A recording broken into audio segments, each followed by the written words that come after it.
ভুলে গেলে চলবে না। স্মরণ রাখতে হবে মুসলমানদের ইতিহাস রক্ত দেওয়ার ইতিহাস, মুসলমানদের ইতিহাস বিজয়ের ইতিহাস। মুসলমান রক্ত দিবে, জীবন দিবে, তারপর কখনো সেই তাগুতের দলের কাছে মুসলমান কখনো তারা মাথা নত করবে না, ঈমান বিক্রি করবে না। আজ গাজা রাফা সহ পুরা ফিলিস্তিন জুড়ে যে হত্যাযজ্ঞ, অন্যায়, নির্যাতন, নিপীড়ন চলছে, পৃথিবীর ইতিহাসে এর কোনো অস্তিত্ব খুঁজে পাওয়া যায় না। ফিলিস্তিনের জমিন আজকে রক্তে লাল।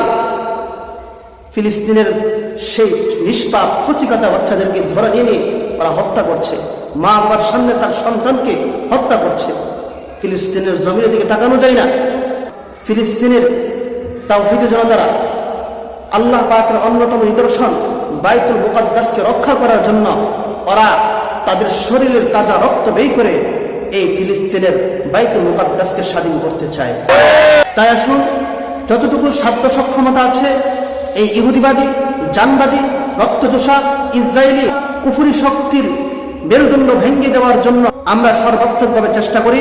পাশাপাশি তাদের যে সমস্ত এই পণ্য, ইসরায়েলি পণ্য আমাদের দেশে আমদানি হচ্ছে, আমরা তাদের সেই সমস্ত পণ্য ক্রয় করব না এবং গ্রামে গঞ্জে, হাটে ঘাটে, বাজারে সর্বমহলে আমরা এই মেসেজ জানিয়ে দেব যে আমরা যেন তাদের কোনো পণ্য আমরা ক্রয় করবো না। ঠিক আছে ইনশাআল্লাহ।